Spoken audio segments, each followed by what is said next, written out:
આજ સુધી મને એમ હતું કે અમે ભલે ગરીબ રહ્યા પણ અમારી સાથે અમારો કૃષ્ણ છે. પણ લાલા આજ મને ખબર પડી કે અમારા ગરીબોનો તું પણ નથી. નહીં મધુમંગલ, એવું ન બોલે. લાલા લાલા બધાય એના હાથનું ખાય છે. મારી સામે તું હાથ લંબાવે અને પાછો એ હાથને ખેંચી લે, કારણ કે હું ગરીબ છું ને એટલા માટે. અને તે દિવસે ભગવાને મધુમંગલના મોઢાની આડો હાથ દઈ દીધો. મધુમંગલ, એક પણ શબ્દ આગળ ન હવે બોલીશ, એવું નથી. તો લાલા બધાયનું ખાય છે ને મારું કેમ નથી ખાતો? અને તે દી એને કીધું, તું મધુમંગલ, આ તો મારા ઘરનું છે અને તું મને આપસ. એક કામ કર મધુમંગલ, તારા ઘરેથી લઈ આવ, પછી હું જમીશ. હે લાલા, ખરેખર મારા ઘરેથી લઈ આવું તો તું જમીશ?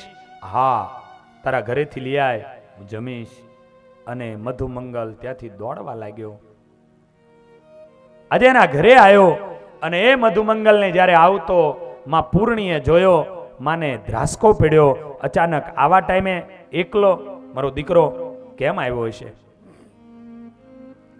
આમ જ્યાં વિચાર કરી રહ્યા છે ત્યાં તો મધુમંગલ આવી ગયો. માં પૂછે છે, બેટા મધુમંગલ, અત્યારે કેમ એકલો આવ્યો, આવા સમયે આવ્યો? મધુમંગલ કહે છે, માં જલ્દી કર, મારો લાલો રાહ જોઈને બેઠો છે. માં, મારા મિત્રો કાયમ એની માં એને કાંઈ ને કાંઈ બનાવીને આપે છે અને એ ખવડાવે છે લાલાને. આજ મારો લાલો મારી માટે મારી પાસે માંગ્યું છે, માં તું કાંઈક બનાવી દે અને મારે મારા લાલાને ખવડાવવું છે. પણ આજ ગરીબ એવી માં, એની આંખમાં આંસુ આવી ગયા. એના ઘરમાં કાંઈ નહોતું, શું આપે? અને ભગવાનને એવી પ્રાર્થના કરજો કે હે પ્રભુ, જિંદગીમાં મારા દુશ્મનને પણ તું ગરીબ ન બનાવીશ, ગરીબ ન બનાવીશ. એવું કહેવાય કે દર્દ જીવનમાં આવે ને તો દર્દથી એકલો વ્યક્તિ રીબાય છે, પીડાય છે. પણ દારિદ્રતા જે પરિવારમાં હોય એનો આખો પરિવાર રીબાતો હોય છે, આખો પરિવાર દર્દ એનું ભોગવતો હોય છે.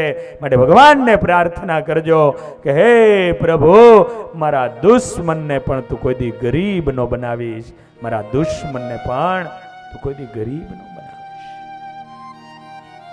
ગરીબીઓ જેને જીવનની અંદર જોઈ હોય એને ખબર પડે કે ગરીબીના દિવસો કેવા હોય છે. અને એટલે ભગવાને કીધું કે ગરીબ માણાને જે કોઈ વ્યક્તિએ આપવાનું કીધું હોય ને એ આપી દેવું, એની હારે ધડ ન કરવી. ધ્યાન રાખજો. બની શકે તો આવા ગરીબ લોકોને મદદગાર ક્યારેક બનજો. મદદ ન કરી શકો તો એવા ગરીબ માણસને કોઈ દી આહુડા ન પડાવતા. ભગવાન સ્વામિનારાયણ એમ કહે છે કે હું બધાયને માફ કરું છું, પણ મારો સંત, ગરીબ, બ્રાહ્મણ, ભગવાનનો ભક્ત, આ 4 જણાને જે દુખી કરે યા તો આહુડા પડાવે, એનું કોઈ દી માફ નથી કરતો, એને કોઈ દી માફ નથી કરતો. માટે ગરીબ તમારાથી કોઈ દી દુભાય નહીં, તમારા માધ્યમે ગરીબને કોઈ દી આહુડું ન પડે, એનો ખ્યાલ રાખજો, એનો ખ્યાલ રાખજો. ગરીબને કદાચ તમે જો દુખ્યો હશે, એના પૈસા રોક્યા હશે, ગરીબની પાસેથી અનેક ગણું વ્યાજ કરીને તમે જો લીધું હશે અને એને આહુડા પાડ્યા હશે, તો કદાચ 1 કલાક આહુડા પાડશે, પણ એના આહુડાની પરમાત્મા શાહી બનાવી અને તમારા ભાગ્ય લખી નાખશે ને. આખી જિંદગી છેલ્લે રોવાનો વારો આવશે, આખી જિંદગી છેલ્લે રોતા રોતા કાઢવી પડશે. માટે ગરીબને કોઈ દિવસ આંસુડા ન પડાવતા. બની શકે તો એવા ગરીબો એને મદદરૂપ બનજો, મદદગાર કરજો. આજ આવો અહીંયા એવું બન્યું કે મધુમંગલ એમ કે માં, હે માં, તું મારી માટે કઈક બનાવી આપ. અને ગરીબી, આજના સાયન્સે, આજના વિજ્ઞાને સિન્ટેક્સની ટાંકીઓ તૂટી જાય તો એની માટે હાંધવાના કેમિકલો બનાવ્યા. આરસીસીની ટાંકીઓ તૂટી જાય તો એને હાંધવાના કેમિકલો બનાવ્યા, પણ આ માણસના ભાગ્યની ટાંકીઓ તૂટી જાય છે, એના કોઈ કેમિકલ છે? અને માણસનું ભાગ્ય જો બદલાતું હોય તો એક જ છે, ભગવાનની શરણાગતિ અને સંતોના આશીર્વાદ. એ ગમે એવા તમારા ભાગ્ય હશે, ભાગ્યને પલટો કરાવી નાખશે. માટે સંતોના ચરણમાં જઈ શરણાગતિનો સ્વીકાર કરી અને સંતો બતાવે પ્રમાણે જીવન જીવવાનું ચાલુ કરજો. એવા કાંઈક અમારી નજર સામે દાખલા છે કે સાયકલો લઈને ફરતા હોય અને એને જીવવાના રાહ બતાવ્યા. આજે ગાડીઓમાં ભગવાનની દયાથી એ ફરી રહ્યા છે. તમારા ભાગ્યને, તમારા પ્રારબ્ધને એ બદલી શકે તો એક પરમાત્મા અને બીજો સંત છે. એક પરમાત્મા અને બીજો એ સંત છે. ભાગ્યને બદલી નાખે, ભાગ્યને બદલી દે. તમારી બાજુનું ભાયલા ગામ, ભાગ્યની જ્યારે વાત આવી ને ત્યારે વાત કરું. અને ભાયલાનો એક ઠક્કર પરિવાર, જે પરિવારની સંગાથે મારે બહુ જ હેત છે, બતાવું. પણ એ પરિવારની અંદર એ હરિભક્ત કાલુપુર મંદિરના એક સંત જેનું નામ હરિનારાયણ દાસજી શાસ્ત્રી, હરિનારાયણ દાસજી. સંત કૃપા શું કરે છે, ભાગ્ય કેવી રીતે બદલે છે, એ તમને બતાવું. તમારા જ પ્રદેશની, તમારા નજીકની વાત કહું તમને હું. એવું કહેવાય છે કે ગુરુને બહુ માને હરિનારાયણ દાસજી સ્વામીને ભગવાનની જેમ માને. કાલુપુર મંદિરના સંત, આ સારા એવા સત્સંગી, ખૂબ સ્વામીની સેવા કરે. મિલમાં જાય, નાનું એવું નામું લખવાનું નોકરી કામ કરે. પણ બન્યું એવું કે એક દાડો ગુરુ બીમાર પડ્યા. ગુરુની સંગાથે બહુ હેત થઈ ગયેલું, આત્મીયતા થઈ ગયેલી. ગુરુ બીમાર પડ્યા. આજે વ્યક્તિ હયાત છે અને ગુરુ બીમાર પડ્યા એટલે ગુરુની સેવા કરે, દવાખાને રહે, ગુરુની પગચંપી કરે. કાયમ પોતાના ઘરેથી સરસ કેળના પાણીને દૂધમાં બનાવીને થાળ લઈ આવે અને ગુરુને જમાડે. ગુરુની બાજુમાં બેસીને ગુરુને જમાડતા હોય. અને આ રીતે કરતા કરતા એ ગુરુની સેવા કરી રહ્યા છે. ગુરુને સારું થયું છે, હોસ્પિટલમાં દાખલ હતા. ગુરુ થોડા સારા થયા એટલે ડોક્ટરે કીધું કે કાલે રજા આપવાની છે, માટે કાલે હવે તમને સવારે રજા મળી જશે. એ જ સમયે કાંતિલાલ સાંજના ટાઈમે હાજર હતા ત્યાં, અને એને આ સાંભળ્યું. એ ઘરે જ્યારે જવા નીકળ્યા ત્યારે કાઉન્ટર ઉપર એને જઈને એટલી વાત કરી, ભાઈ અમારા ગુરુજી જે હોસ્પિટલમાં છે તો એને બિલ કેટલું લગભગ કાલ થશે? એટલે સમથિંગ કંઈક 7,000 ઉપર થોડા બતાયા, 7,200-300 જેવા. અને કીધું ઠીક. પોતાના ઘરે ગયા. ઘરે જઈને પોતાના પત્નીને કીધું, પૈસા કેટલા પડ્યા છે ઘરમાં? કાઢ્યા. 4,000 રૂપિયા થયા. 3,000 નો તૂટો આવ્યો. પોતાના 2-3 ભાઈબંધોની પાસેથી એને ઉછીતા પાછીતા લીધા. એ રૂપિયા લઈને બીજા દિવસે દવાખાને ગયા. જઈ અને સૌથી પહેલા જઈ અને એ બિલ પે કરી દીધું, પેડ કરી દીધું. અંદર જઈને કીધું નહીં, ગુરુના પગની પાસે બેહીને પગ ચંપી કરે છે, પગ દબાવે છે. ગુરુ સુતા સુતા કહે છે, ભક્તિ, એમના શિષ્યને કહે છે, ભક્તિ એક કામ કર, જે કાંઈ બિલનો હિસાબો નહીં કરી આવો. એમના સેવક કાઉન્ટર ઉપર ગયા. કાઉન્ટર ઉપરથી જવાબ મળ્યો, બિલ ચૂકવાઈ ગયું છે. કોને ચૂક્યું? તમારા ઓલા હરિભગત કાયમી આવે છે એને ચૂકવ્યું. અને તરતો તરત પેલા સંત પાછા આવ્યા. ગુરુ સુતા છે અને ગુરુ એમ કે, ભક્તિ કેમ? બિલને ગુરુ બિલ ચૂકવાઈ ગયું હતું. કોને ચૂક્યું? ગુરુ, આ કાંતિલાલે બિલ ચૂક્યું. કાંતિલાલની પરિસ્થિતિને ગુરુ જાણતા હતા. અને એ ગુરુ એકદમ પથારીમાં સુતા હતા, એ ઉભા થઈ ગયા. કાંતિલાલના માથા ઉપર હાથ મૂકી દીધા. કાંતિ, આટલા બધા રૂપિયા તે ચૂકવ્યા?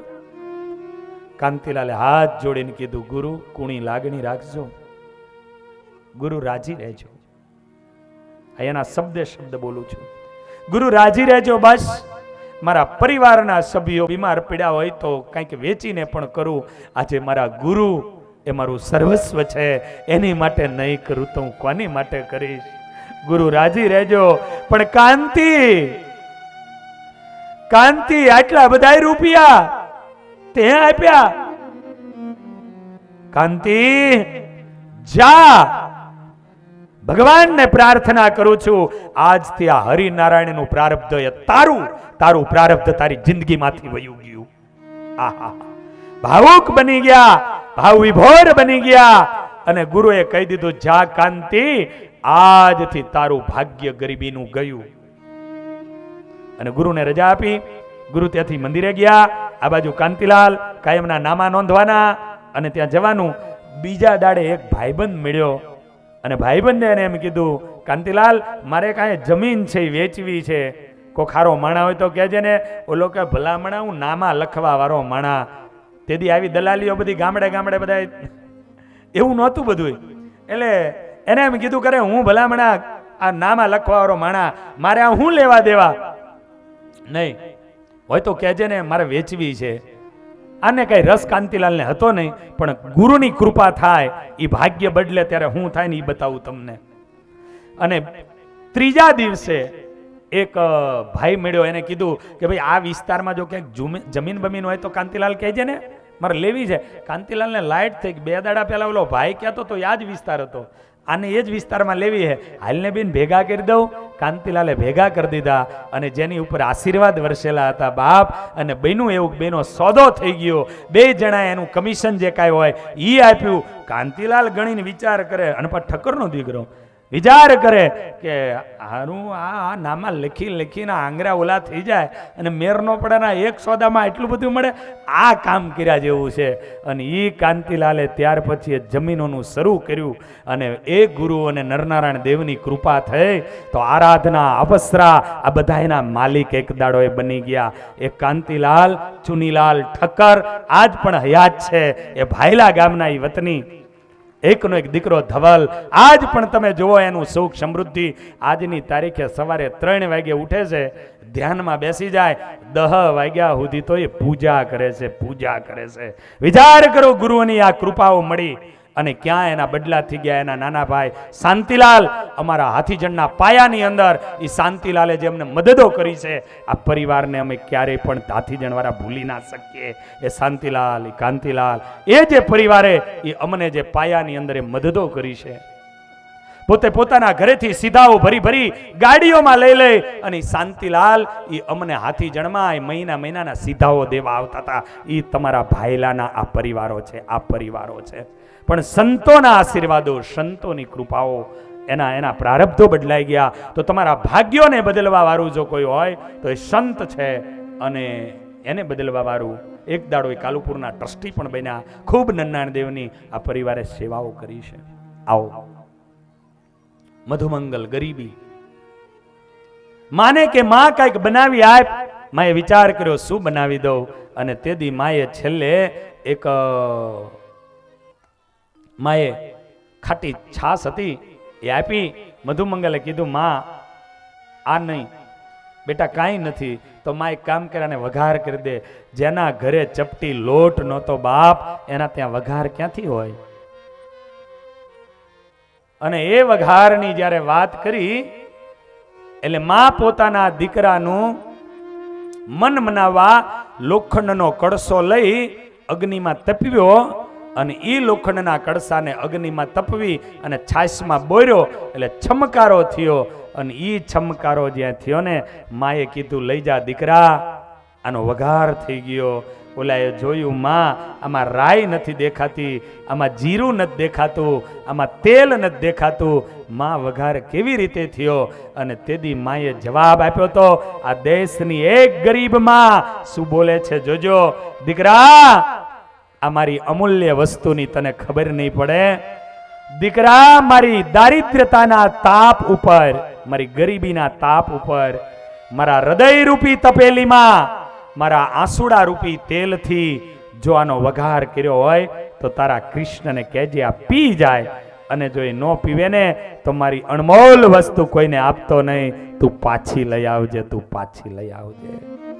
દારિદ્રતાના તાપ ઉપર હૃદય રૂપી તપેલીમાં અને આંસુડા રૂપી તેલથી જો મેં આનો વઘાર કર્યો હોય તો તારો કૃષ્ણ આને પી જાય.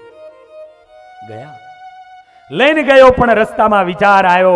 ભગવાનને કીધું લઈને આવું છું, લઈને આવ્યો છું. ભગવાન ઊભા થઈ ગયા અને તેથી એને વિચાર આવ્યો અને એને એમ કીધું કે નહીં નહીં, પૂર્વ જન્મમાં મારા બાપે કાંઈ નહીં આપ્યું હોય એટલે મને ન મળ્યું. હવે જો ખાટી છાશ આપું તો મારા ભાગ્યમાં આ આવશે. અને એને એમ કીધું કે નહીં ભગવાન, હે લાલા, લાયો તો છું પણ તને દીધા જેવી નથી. લાવ્યો તો છું પણ તને દીધા જેવી નથી. અને એ જ સમયે પોતે પાછો ભાગ્યો. ભગવાન ઊભા થઈને દોડવા લાગ્યા. નહીં મધુમંગલ, મારા ભાગનું તું ખાઈશ નહીં, તું દુખી થઈ જઈશ. મધુમંગલ માન્યો નહીં, મોઢા ઉપર દોણી છાસની મૂકી દીધી. ભગવાન એની બાજુમાં આવી અને મધુમંગલ દોડતો તો એની કોણીએથી છાસના રેગાડા ઉતરતા હતા. એની એઠી છાસ ભગવાન પીવા લાગ્યા. એની એઠી છાસ પીધી અને ભગવાને સંકલ્પ કર્યો કે આજે મધુમંગલના ઘરનું મેં ખાધું છે, હવે એની ગરીબી દૂર થઈ જાવ. માટે ભગવાનને આપવાનું હોય છે કે એને કાંઈક આપો તોય તમારું કાંઈક દૂર ભાગ્ય કરે, પ્રારબ્ધ દૂર કરે. પણ મધુમંગલની એઠી છાસ પીધીને બ્રહ્માજી જોવા આવ્યા, દર્શન કરવા. અને એ સમયે એ દ્રશ્ય આ જોયું અને બ્રહ્માજીને શંકા થઈ, આને ભગવાન કહેવાય? એઠી છાસ પીવે છે. અને જેટલી ગાયું હતી એટલી ઉપાડી ગયા. ભગવાન ગાયુંને ગોતવા ગયા તો આ ગોપાલકોને ઉપાડી ગયા. ભગવાને વિચાર કર્યો, કરે બ્રહ્માજી દાઢી ધોરી થઈ ગઈ તોય હજુ ન ખબર પડી, કાંઈ વાંધો નહીં. અને આખીર પરમાત્મા એવી જ ગાયો, એટલા જ વાછડા, એ પરમાત્મા વાછડા ચારવા ગયા હતા. વાછડીઓ પરમાત્મા એટલા જ વાછડાઓ અને એટલા ગોપ બાળકોના રૂપમાં બન્યા. 1 વર્ષ સુધી ભગવાનની રૂપે રહ્યા. કારણ કે ગોપીઓની ઈચ્છા હતી કે કૃષ્ણ અમારા ત્યાં રહીએ, કોઈ ગોપીને ખબર ન પડે. એટલે ગોપીના દીકરાના રૂપે ભગવાન એના ઘરે રહ્યા અને એની ભાવના પૂરી કરી. ગાયોની ઈચ્છા હતી એટલે ભગવાન એની વાછડીના રૂપે રહ્યા અને ગાયોનું 1 વર્ષ સુધી એ દૂધ પીધું. અને આખીર 1 વર્ષે બ્રહ્માજી જ્યારે આવ્યા ત્યારે એવી જ વાછડીઓ અને એવા જે ગોપ બાળકોને જોયા. બ્રહ્માજીએ જે હતું એ બધું પાછું આપ્યું. ભગવાનને પ્રાર્થના કરી, હે પ્રભુ, અહો પ્રભુ, અચરજ માયા તુમારી. હે ભગવાન, હું ભૂલો પડ્યો. અને એટલે ગુરુ બ્રહ્માનંદ સ્વામી આ દ્રશ્ય જોયું અને એને લખ્યું, એને કહ્યું કે આ માયા ભગવાનની એવી છે, ભલ ભલા એમાં ભૂલા પડી જાય, ભલ ભલા એમાં ભૂલા પડી જાય. અહો પ્રભુ, અચરજ માયા તુમ્હારી. અહો પ્રભુ, અચરજ માયા તુમ્હારી. અચરજ માયા તુમ્હારી. અહો प्रभु, अचरज माया तुम्हारी. जिसमें मोहे सकल जगनारी. जिसमें मोहे सकल जगनारी. ओ प्रभु, अचरज माया तुम्हारी. हे भगवान, आ तारी माया एवी છે કે ભલ ભલા એની અંદર ભૂલા પડે છે. સકલ નરનારીઓ ભૂલા પડે, બ્રહ્મા ભૂલા પડે, શિવ અને સનકાદિકો ભૂલા પડે, ઇન્દ્ર ભૂલો પડે, એવી માયા છે. માટે ભગવાનના એક એક ચરિત્રમાં દિવ્ય ભાવ રાખજો. એ પ્રમાણેની કથા કહી અને અત્યારે ભગવાનના નામ સ્મરણની સાથે આ કથાની સંગાથે જ અહીંયા વિરામ આપીશું. આજની કથા એટલા માટે સંતો વધાર્યા છે. તો આવો આજની કથા એને વિરામ. સ્વામિનારાયણ નારાયણ નારાયણ. સ્વામિનારાયણ નારાયણ નારાયણ. સ્વામિનારાયણ નારાયણ નારાયણ. બોલો સ્વામી